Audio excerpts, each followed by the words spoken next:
Graça e paz, queridos. Amém? Está abençoado? Está abençoada?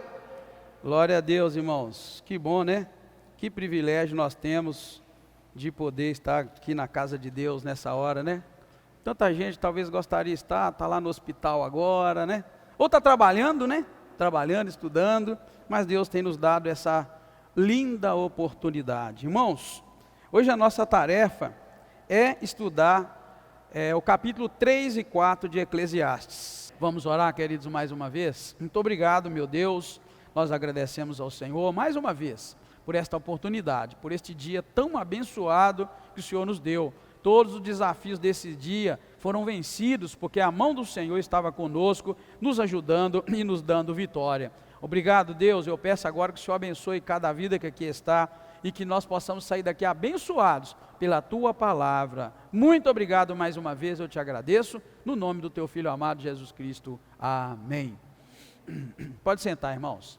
O texto de hoje, ele parece, né, ser um texto grande demais, esses dois capítulos que lemos, mas na verdade, irmãos, a gente pode dividir os dois ali naquele slide que a gente está vendo, tá vendo? Ó, naquele slide ali a gente vê todo o assunto, né? O primeiro capítulo vai trazer para nós o ponto de vista do homem natural acerca da cansativa rotina da vida. É isso que nós encontramos nessa primeira parte, muito clara para nós. Primeiro vai dizer que há tempo para tudo debaixo do sol, tudo que existe aqui debaixo da terra, do versículo 1 vai falar. E muitos de nós usam esse texto, esses versículos, né, muitas vezes para aplicar na vida. E de fato, irmãos, aqui está mostrando para nós uma coisa muito importante na vida, é que a gente não precisa atropelar o tempo. Amém? Amém, querido? Existe um tempo para tudo, então a gente não precisa atropelar o tempo. Viva o tempo que Deus está te permitindo viver em paz, em tranquilidade. Aqui fala de sofrimento, de alegria, de morte, de nascimento. Então, assim, uma coisa fundamental que essa primeira parte está falando, porque lembra lá que ali em cima está escrito assim, olha, o ponto de vista do homem natural acerca da cansativa rotina da vida, irmão. Ele começa falando que há tempo para tudo, para poder depois mostrar para nós que o que acontece, o que ele viu, na verdade, o escritor de Eclesiastes viu, obrigado, viu, irmãos? O que o escritor de Eclesiastes viu, irmãos, lá no fundo, na leitura geral, é que ele viu que tudo é vaidade, ou seja, tudo é muito passageiro, e às vezes a gente trabalha duro para ficar rico, né? E aí a pergunta, e morre vai ficar para quem? Então, é uma rotina. Ele viu que a vida, ele, né, o escritor de Eclesiastes, que todo mundo entende que é o Salomão, né? Até mesmo por causa do primeiro capítulo, que fala que esse texto, esse livro, foi escrito pelo filho do rei, né? Então a gente imagina que é ele, mas não está nada escrito aqui que seja ele. Mas veja bem, ele observou, por ele ser muito sábio, muito inteligente, ele começou a observar as coisas, e ele viu que na verdade, o fato da gente não viver eternamente aqui nesta terra, faz com que tudo que a gente se esforce, além da sua capacidade, é vaidade. Eu vou dar um exemplo, irmãos, que eu vivi, não comigo na minha vida, mas na vida dos outros. Os irmãos sabem que eu morei 7 anos nos Estados Unidos, cumpri um contrato de trabalho de 7 anos. Irmãos, eu não vi nenhum nem dois brasileiros que foi para lá e morreu por causa de excesso de trabalho. Está vendo? O escritor está dizendo que tem tempo para tudo, então não atropela. E ele chega a dizer que trabalha demais e trabalha. No capítulo anterior nós vimos que o cara trabalha para dar para o pobre, ele enriquece para deixar para o pobre comer. E nós falamos aqui na aula passada, no estudo passado, perguntei, tem alguém aqui de vocês que conhece algum homem, né, nós que somos mais velhos, aí das 50 para cima, conheceu gente assim. Eu perguntei, quem aqui conheceu alguém que trabalhou igual um louco para ganhar dinheiro, comprou fazenda, comprou terreno, montou alguma indústria, e esse cara depois que morreu, os filhos que herdaram acabaram com tudo? Eu perguntei isso na aula passada, e alguns irmãos levantaram a mão que conheceram. Eu também levantei, porque eu conheci gente assim. Isso é a prova de que Eclesiastes está mostrando para nós, para que você trabalha tanto como um louco, esquece de aproveitar o dia a dia, a vida, porque a história, a experiência que ele teve, e a que eu pedir os irmãos para se lembrarem aqui, e eles se lembraram, é essa. Você trabalha igual doido, constrói uma fortuna. Irmãos, às vezes não chega nem a ser fortuna. Às vezes o homem lá trabalha para comprar uma casa, para deixar para a família, geralmente pensando, se eu morrer, minha família, minha esposa tem lugar. Irmãos, o cara trabalhou duro, guardou todo centavo que teve, comprou aquilo, e quando morre, quem pegar, a Eclesiastes está lançando essa questão, quem ficar, será que vai produzir? Em geral a gente sabe que não é assim. Eu aprendi uma coisa, sabedoria, tá, irmão? Eu aprendi uma coisa, que tudo que vem muito fácil na mão da gente, o que a gente faz? A gente não valoriza, irmão. Então herança é um problema sério. É preciso preparar para que a geração que vier depois siga os passos e faça aquilo produzir mais. Isso em todos os aspectos, irmãos. Isso é que a Bíblia vai dizer de bênção até 1000 gerações e maldição até a 3ª e 4ª geração. Por quê? Porque a tendência é a gente morrer, mas não preparar a geração anterior para seguir daquele ponto para crescer mais. Então é comum o cara ser crente, o pai é crente, a mãe é crente, e deixa os filhos no mesmo caminho, mas depois que morre, eu já vi, irmãos, eu já vi, aqui dentro da igreja eu já vi, depois que a mãe morre, já era, aqui dentro da igreja. Por que isso? É o que ele está explicando, é o que Eclesiastes, o sábio, né? O sábio viu isso e ele escreveu, vaidade, é tudo vaidade, irmãos, tudo é vaidade, né? Nessa vida. Então, irmãos, esse início aí vai falar acerca do tempo para tudo. Eu queria que você guardasse isso no seu coração. Esse texto está dizendo assim: Deus estabeleceu tempos, tá? E não adianta você tentar ultrapassar esses tempos, porque Deus é soberano, amém, irmãos? Todo mundo concorda que Deus é soberano, amém? Então ele tem o controle nas mãos, ele faz o que ele quer, o que ele já disse que faria, né? Ele cumpre, mas é assim, desde o início, a Eclesiastes deixa muito claro para nós. Então é por isso que é bobeira você tentar ultrapassar o tempo. Olha, vou te dizer um motivo, um momento que a pessoa às vezes atropela o tempo e não funciona. Você viu aqui que tem tempo de chorar e tempo de sorrir? Não tem? Está escrito aqui. Então o que? É dois momentos, tempo de chorar, tempo de sorrir, ou tempo de sorrir e de chorar, vai se dar na mesma. Então o que a gente faz quando está no tempo de chorar? Hein? Como é que é? Não entendi? A gente finge que está bem, glória a Deus. O que você falou lá, ninja? Chora, aí está certo. Mas você já notou que a maioria de nós, na hora que está ruim, finge que está bem. Ô, irmãos, agora como psicólogo eu digo para vocês, sabe o que é a desgraça? Desgraça, não estou xingando não, tá, irmão? Tá, irmão, estou xingando não, estou falando que é desgraça, coisa ruim. Sabe o que é uma maior desgraça na vida dessa geração nossa que nós vivemos? É, irmãos, não viver esse tempo. É hora de chorar, você perdeu, você está numa situação difícil. Querido, não finja que está bem. O fingimento, irmãos, a gente tentar fingir que está num momento que não é ele, está ultrapassando, é muito perigoso. E isso emocionalmente desestrutura a gente, e a gente vê muita gente estruturada dentro da igreja, tá, irmãos? Imagina dentro de igreja você vê gente assim lá fora também. Será, irmão, que se eu estou passando por uma luta muito grande, eu preciso subir aqui sorrindo, está tudo bem? Por que eu não posso chegar aqui na frente? Claro que o púlpito não quer desabafar, mas é chegar e vamos orar, irmãos, que eu estou passando por uma luta muito grande, minha alma está angustiada. O que está errado, irmãos, eu falar isso? O que é errado você? É claro, irmão, a gente não pode também ir aos extremos. Se está ruim demais a minha vida naquele momento, eu não preciso também estar assim, para lá, morrendo, não, nada disso. É só viver o tempo. O que é viver o tempo? Viver o tempo, se Deus está mandando para você tempestade, se Deus está mandando escuridão, trevas, se Deus está mandando falta, necessidade, desafios, você está no momento daqueles que você não sabe nem o que vai acontecer amanhã. O que é viver o tempo? O tempo é vivido assim. Você chega no teu quarto, dobra o teu joelho, fala isso mesmo para Deus. Deus, eu estou muito inseguro, meu Deus, eu estou insegura. Eu estou desempregado, eu não tenho renda, eu não tenho família, eu não tenho ajuda. Deus, eu estou muito preocupado ou preocupada. Isso é viver o tempo, irmão. Vai para o joelho, vai para a oração. Se é tempo de chorar, chora diante de Deus. Deus, abre uma porta de trabalho, de emprego, Senhor. Irmãos, é o tempo. Agora, a gente está naquele momento que Deus nos permitiu viver de luta e tristeza, e eu tenho que ficar por aí, né? Por exemplo, vamos ser sinceros, olha como é que é tudo muito prático, irmãos, a Bíblia é muito prática, a Bíblia é uma maravilha. Vamos lá, eu estou desempregado, mas eu tenho um dinheiro que eu recebi, né, do emprego anterior. Aí eu saio daquele emprego e vou lá, olho lá um terno de R$1.000, não, terno não, vamos falar terno não, que eu nem uso, né? Vamos lá, nem eu estou usando terno mais. Mas vamos lá, eu encontro lá um tênis lá de R$700. Eu desempreguei, irmão. Eu estou com dinheiro como é que chama lá? Do acerto.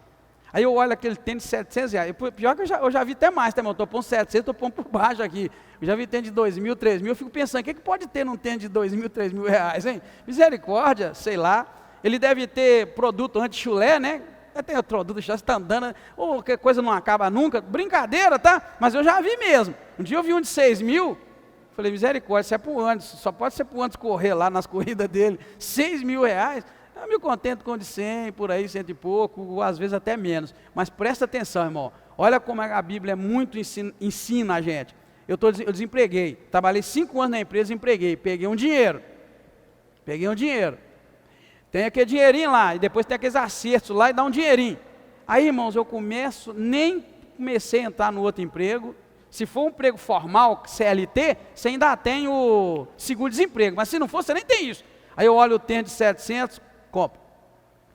Aí daqui a pouco eu vou lá mais na frente, vejo uma roupa daquela cara, compro. Eu não sei se a roupa da Jaiara é cara, suas roupas são caras, Jaiara? Ah, você sabia que a Jaiara vende, tem um brechó, né, Jaiara?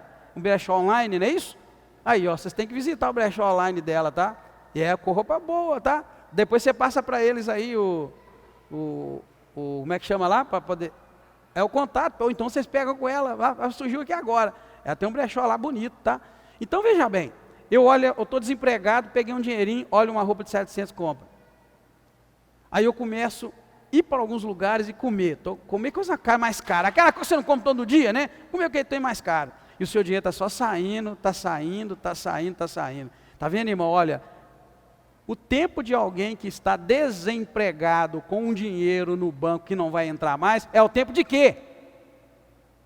Vamos lá. O tempo de alguém que desempregou, pegou uma boladinha, mas ainda não tem um emprego. O tempo dele de fazer o quê com o dinheiro? Hein? Não entendi? Quietar, irmãos, com dinheiro, porque está desempregado ainda.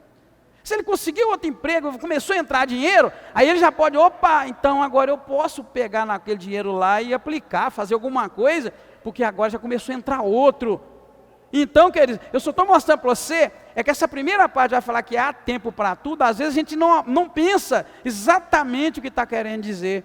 E às vezes a gente passa desapercebido, porque só vai gostar de dizer que tem tempo para tudo.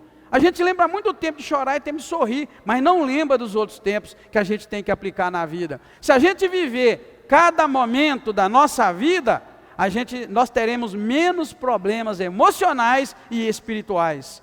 Por isso que, se você perdeu um parente, morreu, você está batido, seu coração está batido, a melhor coisa é você chorar, ficar triste. E eu ensino para os irmãos, já falei aqui, só que o luto não pode demorar muito não, tá? Se morreu alguém que você ama demais, morreu papai, morreu mamãe, igual eu pedi minha mãe, eu fiquei de luto lá no fundo da alma. Mas eu não desisti de viver. Por que eu não desisti de viver? Porque foi ela que morreu, não foi eu. Entendeu como, irmãos? Foi minha mãe que morreu, não foi eu. Então, quando eu encontro alguém que se abate com a morte de alguém muito querido, ao ponto dessa pessoa ficar lá um dia, 2, uma semana, 2, 3, 1 ano, 2 anos, aí já é doença. Você não está vivendo o tempo, porque o tempo passou. O tempo de você sofrer pela morte do teu ente querido, ele é curto. Por que ele é curto? Por que eu tenho que dizer que ele é curto? Porque você tem que colocar na cabeça que aquela pessoa você não vai ver aquela pessoa mais. Então você precisa começar a trabalhar. O luto é tempo de você começar a pensar assim, não vou ver fulano mais, agora acabou, agora já era. A gente estava morando na mesma casa, a gente brigava muito, mas agora acabou. O luto é tempo para isso, é um tempo para você se acostumar, assim, a pessoa ali dentro, como é de casa. É a hora de preparar. Luto é assim, então é normal. Você tem que chorar. Quem segura o choro é pior. Chora porque morreu, chora porque perdeu. Chora. mas o choro, a Bíblia fala para nós, quanto tempo que o choro deve durar? Hein? O choro pode durar uma noite. Então vamos falar se noite é um tempo. Você sabe que é um tempo pouco. Não é para durar a vida inteira. O choro é para durar uma noite. E a alegria vem pela manhã. Só que o que a gente faz é o seguinte: a gente fica remoendo e provocando o choro. Você sabia? O ser humano tem essa tendência. A gente começa lá, às vezes morre alguém querido, você fica guardando roupa, guardando coisas. Eu só peguei a bengalinha da minha mãe, que eu falei, olha, eu quero aquela bengala. Aí, e falei, sabe o que eu quero? Porque ela pegava naquela bengalinha todo dia. Eu falei, eu quero encostar naquela bengala e lembrar que a minha mãe pôs a mão ali. A bengala até que o irmão Hélio fez como é que chama aquilo lá? O cabinho dela, ela é uma bengala, né? Que ela tinha só uma parte assim, aí ele pôs uma mãozinha para você segurar, ficou uma coisa muito boa. Então eu falei, eu quero aquela bengala, do jeito que ela está, não vou pintar nunca, porque eu quero pegar naquela bengala e lembrar que a minha mãe pôs a mão ali. Mais nada, irmãos. Tem gente que guarda roupa, tem gente que guarda 300 coisas, e vai olhando para aquilo e o coração vai doendo, e começa a gostar. Às vezes a gente começa a gostar do choro. Aí o choro que poderia durar uma noite, dura um ano, dura 2, dura 3, dura 4. E o que a psicologia diz? A psicologia diz que quando você fica desejando demais o impossível, você cai numa tremenda depressão. Tudo, irmãos, tudo. Se você olha na loja uma coisa e deseja, você não tem dinheiro para comprar, e vai ficar desejando, e aquilo for muito grande para você, você cai numa depressão terrível. Por quê? Porque se a diferença entre o real e o ideal for muito grande, você entra nessa depressão, sabia? Sim, entra na depressão, porque o que você está muito longe do que você deseja, e é um lugar que você não vai alcançar tão cedo, ou talvez nunca. Então a gente precisa aproximar o ideal do real. Não pode ser igual também não, tá? Se você é o cara que está muito conformado com a vida e está tudo bom demais, não é bom também não. Você tem sempre que querer um pouco mais, na fé, na esperança, no amor, na alegria, na comunhão, em riquezas também, em adquirir bens. Você não pode estar muito satisfeito com o que tem, não. Você sempre tem que estar assim, na expectativa, Deus pode me dar mais. Amém, queridos? Você está firme com Deus? Então você fica assim, eu quero chegar lá em cima. Estou muito bem agora, mas eu quero melhorar. Então eu quero subir um pouquinho. Quando chegou lá, mais um pouco. A gente tem que caminhar assim. Porém, guarda isso no teu coração. Quando a Bíblia está dizendo que há tempo para tudo, é porque está dizendo assim, é preciso respeitar aquele tempo. Respeita aquele tempo e viva aquele tempo. Se for o tempo ruim, viva aquele tempo, vai para a oração e fala, Deus, eu quero que esse tempo passe. No dia que passar, você vai ver, vai ficar tudo muito tranquilo. Mas é preciso respeitar, porque há um tempo para tudo, né, irmãos? Então a gente precisa colocar no coração todas essas coisas. E logo abaixo, no versículo 14, eu queria que você prestasse atenção numa palavrinha que tem. Porque aí vai falar sobre a conclusão do materialista, aquela pessoa que é muito material. Veja o que diz o versículo 14. Sei que tudo que Deus faz durará eternamente. Nada se deve acrescentar a isso e nada se deve tirar a isso. Isso faz Deus para que haja temor diante dele. Olha que lindo. Sei que tudo que Deus faz durará eternamente. Então a gente nunca deve nada acrescentar, nem nada tirar. Isso aqui está falando para nós de uma coisa muito importante que a gente pode aplicar na vida. Às vezes a gente é muito insatisfeito com a nossa vida, irmãos. A gente é muito insatisfeito com a nossa vida. Teve um dia que eu falei aqui na igreja, pelo menos umas 2 vezes eu falei, que a gente precisa olhar no espelho e admirar a nossa feiura. Lembra que eu falei isso? O que eu quis dizer isso, irmãos? As pessoas hoje não gostam do que elas são, não gostam do que elas vieram a ser. São muito insatisfeitas, principalmente com o corpo. São insatisfeitas com as coisas que têm, tá? E Deus colocou isso para que a gente tenha temor diante dele. Só que as pessoas estão ultrapassando também essa linha do temor.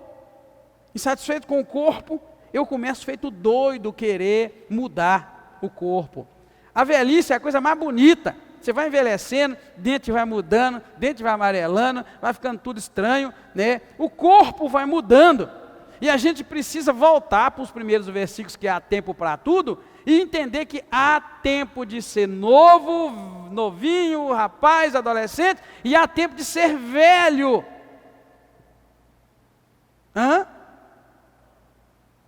É tempo de ser velho. No dia que você começar a se encher de ruga, você começar a ficar todo estranho, querido, lembra, este é o tempo. Eu já vivi o tempo lá atrás, o tempo da juventude, o tempo da infância, o tempo que não tinha ruga. Então são sinais do tempo, amém, queridos? Rugas são sinais do tempo. Tem umas pessoas privilegiadas que demoram a dar ruga. Você acredita que a minha sogra foi dar ruga, irmãos, uns 2 anos antes de morrer, mais ou menos, né, Ana Silvia?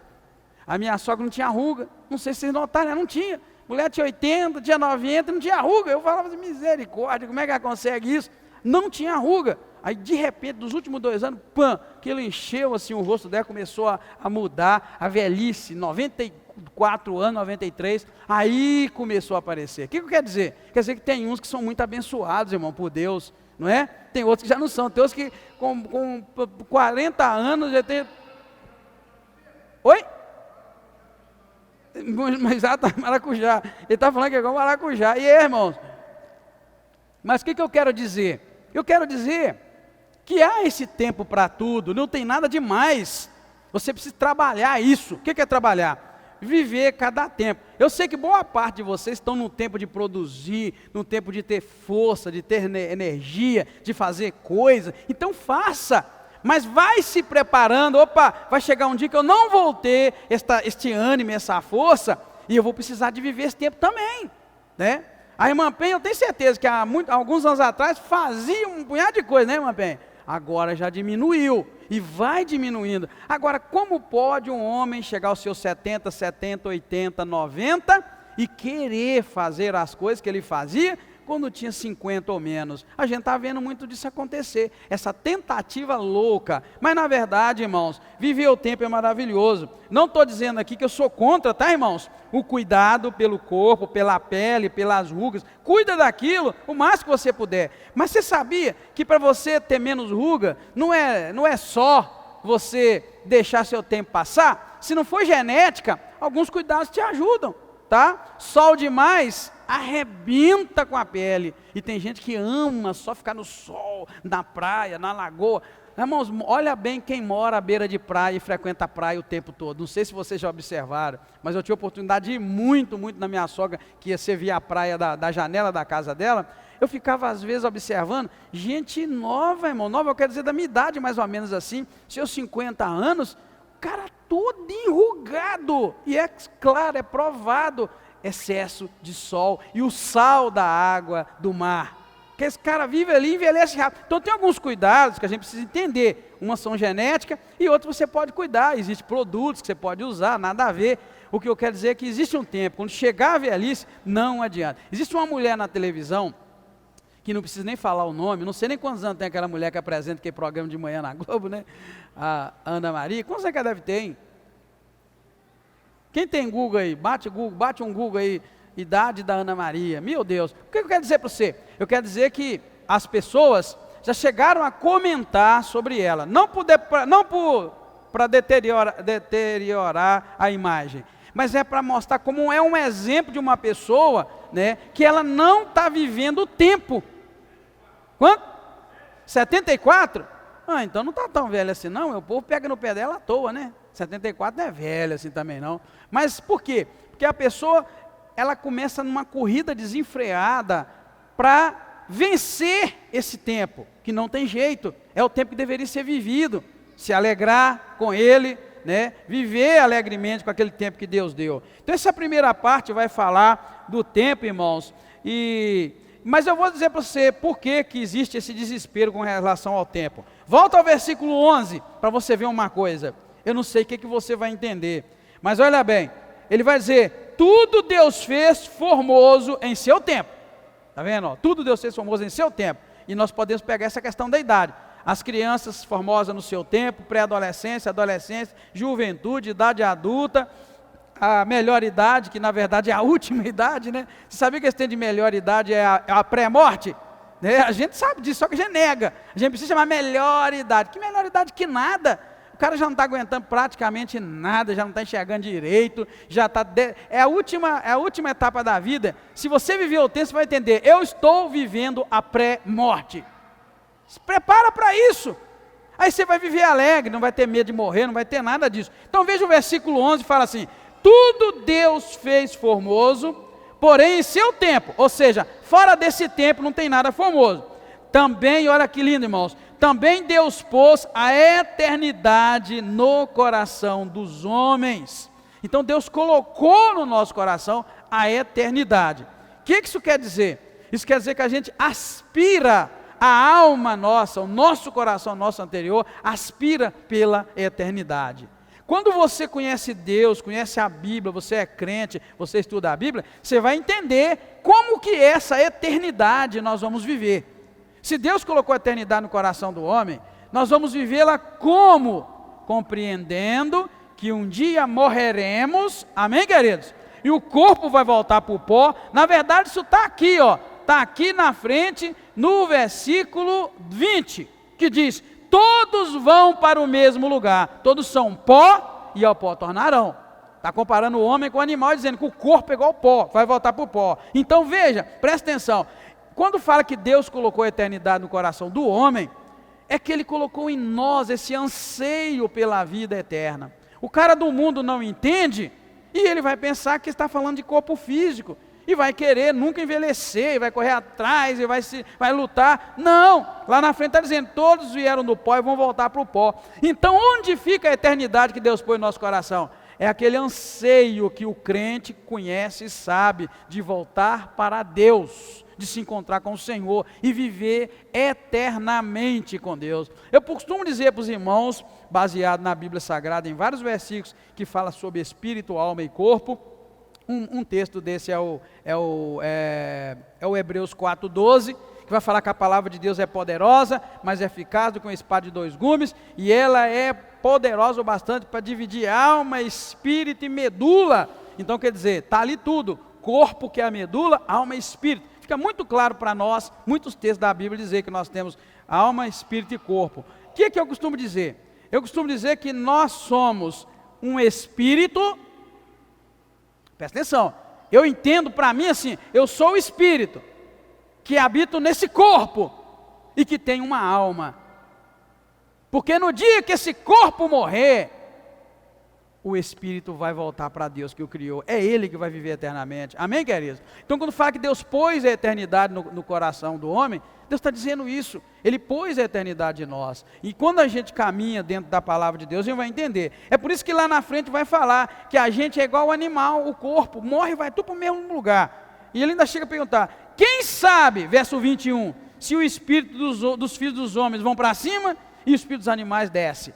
Falando disso que nós estamos dizendo, da eternidade que Deus põe no coração, e que quando a gente morre, nosso espírito vai para algum lugar, né? E ele está perguntando, quem sabe, se um vai para cima e o outro vai para baixo, e quem vai? Né? Quem vai para onde vai? É uma pergunta. E ele vai dizer, então o que eu entendi? Ele fala, eu vi que não há coisa melhor do que você se alegrar nas obras das suas mãos, porque essa é a sua recompensa, é o verso 22, pois quem o fará voltar para ver o que será depois, está vendo? Ele está dizendo, viva feliz com todas as obras das suas mãos agora, fica tranquilo, aproveita esse tempo, porque quem é que pode dizer, ou quem é que pode fazer você voltar depois que morrer, para ver o que vai acontecer depois?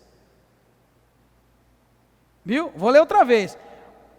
Pelo que eu vi, verso 22, pelo que eu vi que não há coisa melhor do que alegrar-se o homem nas obras das suas mãos, porque essa é a sua recompensa, pois quem o fará voltar para ver o que será depois dele? Apagou, querido, morreu, acabou, as coisas aqui nessa terra, né? Acabou, você não vai saber nunca o que aconteceu, né? Então é uma palavra muito poderosa, mas é falando para nós sobre essas verdades.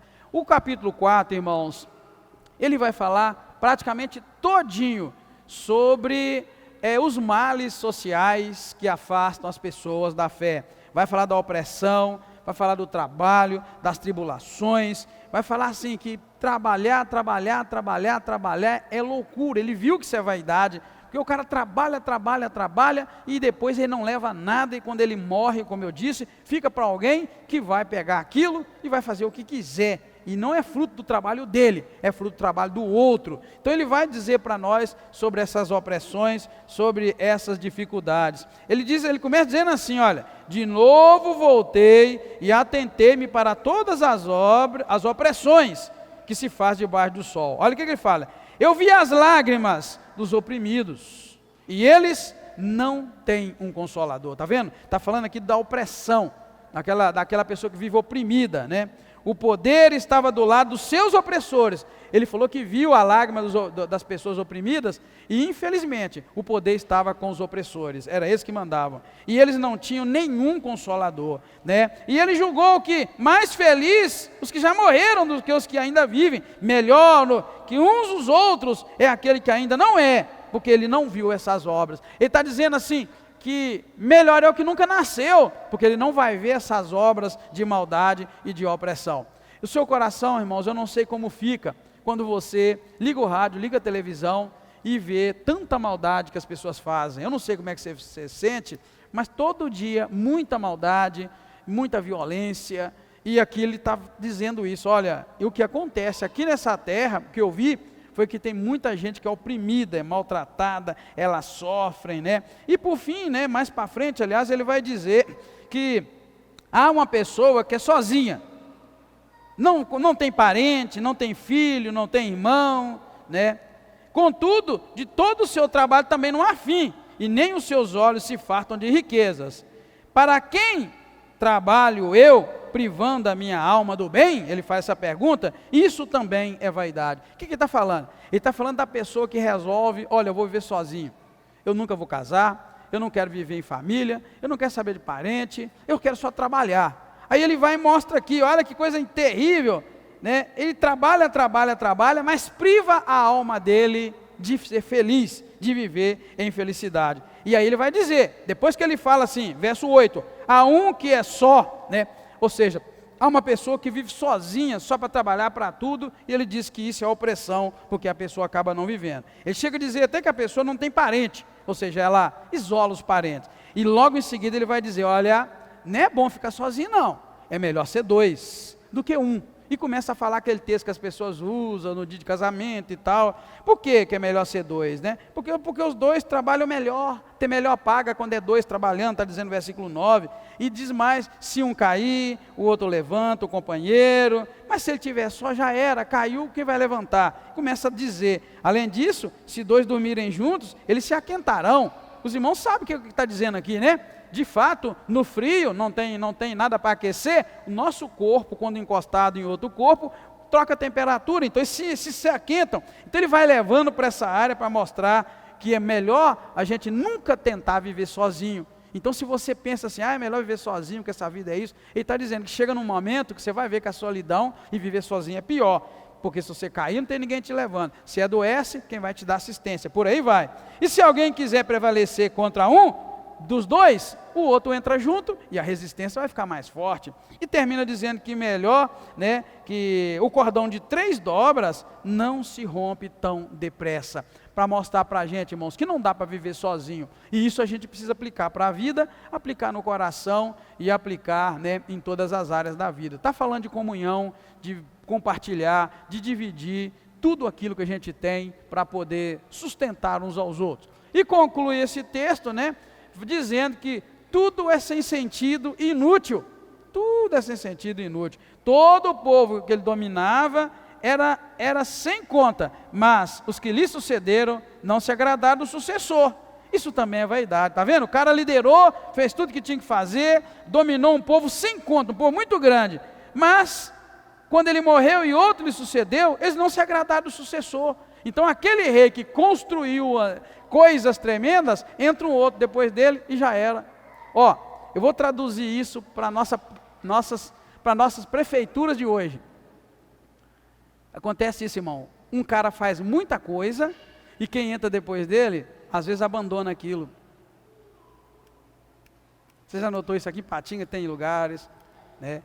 Todo lugar, toda cidade tem. É que está dizendo aqui, olha, irmãos, isso tudo é sem sentido, inútil às vezes, porque você faz, o outro que entra destrói tudo. Ah, irmãos, a gente vê tanta obra que não andou para frente. Eu morei num lugar muito bonito no Espírito Santo, indo por Valadares aqui, a segunda cidadezinha, chama ela de Itapina. Na minha época, na época que eu vivi lá, 72, mais ou menos, tinha 6 anos de idade, 70 e poucos, 73, 75, eles construíram uma enorme ponte sobre o Rio Doce.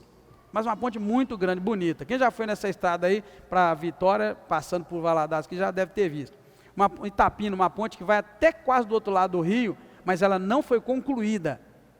Desde a minha infância, eu passei lá semana passada e vi aquela ponte, falei, meu Deus, por que será que uma pessoa constrói e a outra não segue o que fez? Aquela ponte virou história, é um ponto turístico, e eu lembro que eu tinha lá 70 e poucos, quando eu vivia, no auge da cidade, era uma das maiores produtoras de café do Brasil, então era um momento muito movimentado, depois foi caindo, sabe por quê? Por causa daquela ponte. Fizeram aquela ponte no Rio Doce para passar dentro da cidade, só que por problema político, não deixaram concluir, e fizeram a ponte lá do outro lado, então a BR não passa na cidade, acabou com a cidade, ao longo dos anos. É uma cidade bonitinha, uma cidade antiga, mas é uma cidade que uma ponte que não foi construída. É isso que ele está dizendo aqui no capítulo 4, irmãos.